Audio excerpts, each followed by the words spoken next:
Hey guys, and welcome back to Aexenfell. In today's episode, we cover the Apothecary, and actually, I thought about not having an Apothecary in Aexenfell, but for some reason, I looked at this spot, and I thought of an interesting building, and the building shape that I came up with, the only thing that I could think to put in here was an Apothecary. This Apothecary is a little bit different than all the other builds here in Aexenfell, as all the other builds are a straight diagonal or a 90-degree build, and this one actually has a curve in the little garden there on the outside, so you can probably see it there with the logs. Took me absolutely ages to figure out how to make that look proper, and I think I did a pretty good job at it at the end of the day. So anyway, for today's episode, we're going to get back into the lore. So if you've been following the series, you will have heard the beginning of the lore. I believe that was back in episode 2. So if you missed that, go back and check that out. So for today's episode, I'm going to continue exactly where it left off. So if you remember, that one left off with the goddess Anira crying onto the tree stump, and that's all I'm going to go into it. So if you missed that, go back and check out episode 2. So anyway, here we go with the lore. So as the goddess Anira wept onto the stump, it began to harden and crystallize into a gleaming amber-shaded jewel. Soon after, she looked up at Porlo, who himself had begun to weep with the realization of what he had done. "A world tree," he whispered, and before his eyes, Anira had disappeared. Minutes later, he brought himself to his feet and stared at the crystalline stump in front of him. Minutes turned into hours, and soon the sun began to fall behind the mountains. Soon his hunger returned, and with that, the crippling pains. Begging to escape them, he began to pray once again, this time not for food and not for warmth, but for death as punishment for what he had done. Again, Anira had appeared in front of him, not with murderous intent, but with a beautifully woven basket filled to the brim with fruits, nuts, and containers of water. He grabbed the basket and began to eat. Before Porlo could even think to offer thanks, Anira had begun to speak.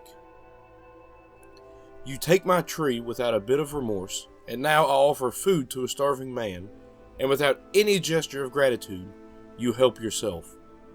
From this moment forward, you will be cursed. You will spend the next 100 years as you please, but you will never live further than eyesight from this eternal stump. The moment it is further than eyesight, you will fall into an insatiable hunger and bear the pain of starvation you felt the first time you begged after days of no food and drink, until you return it to sight. This, Porlo, is my gift to you." And with that, the goddess had disappeared. Porlo, who had just eaten, called the bluff of the goddess and strayed from the stump.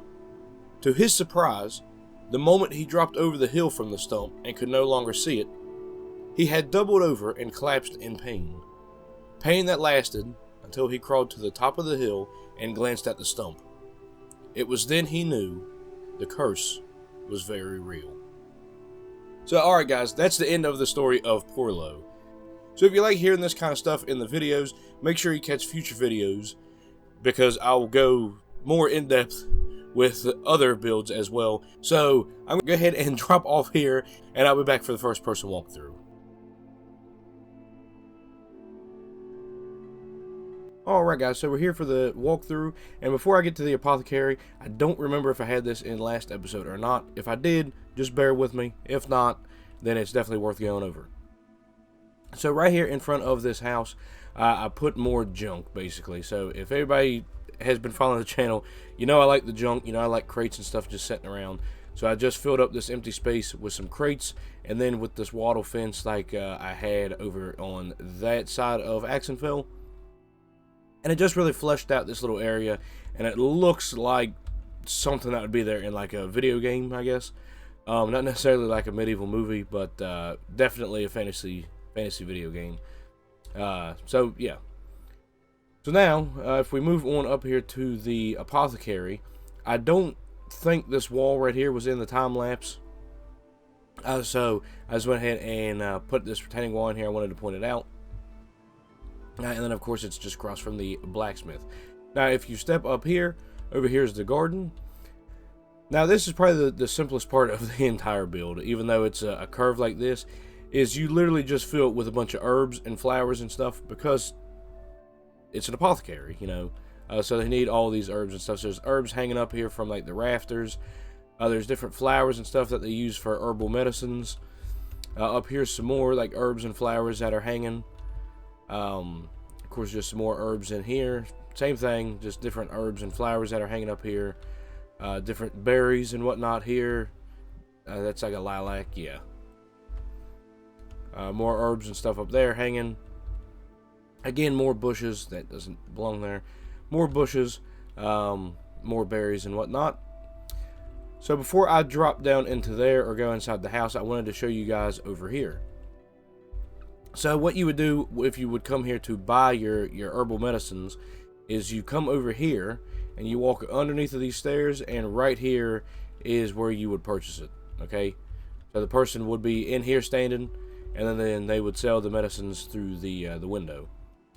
Now for the person that lives here, right, if you come in through this door, of course we have more herbs and stuff in here hanging. That would just make sense, right?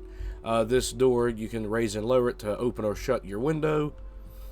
And then, of course, back here we just have more flowers and herbs hanging. This is actually tobacco, but we're just going to pretend it's something else.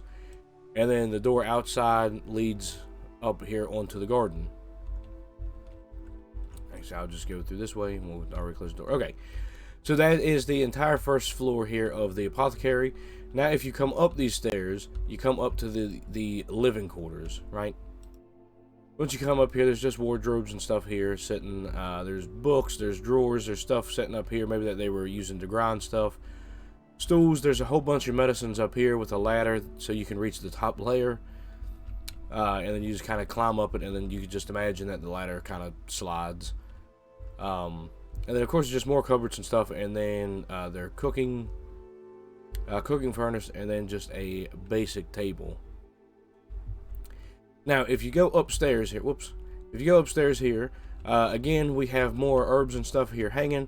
We have crates of stuff here. We have the tobacco again that we're pretending is some other kind of herb that's drying. There's just more crates and barrels of everything. And then if you go into this door, it takes you into the bedroom. So the bedroom's pretty simple, just a little desk, you know, some more wardrobes, some shelves, and then a double bed. And that's all that's in this house, guys. So, the apothecary here was actually one of my favorite builds. It's probably my second favorite build here in Aexenfell. Maybe the blacksmith is number one, I'm not 100% sure. Or the Knight's Hall, I really like it too. So anyways, guys, that's going to be it here for episode 5. I really hope you enjoyed it. If you did, make sure you hit that like button. And if you're new to the channel, make sure you hit that subscribe button so you don't miss out on any more Minecraft videos, especially here in Aexenfell. So anyways, guys, that'll be it for me, and I will see you later and catch you on the next one. See you later, guys.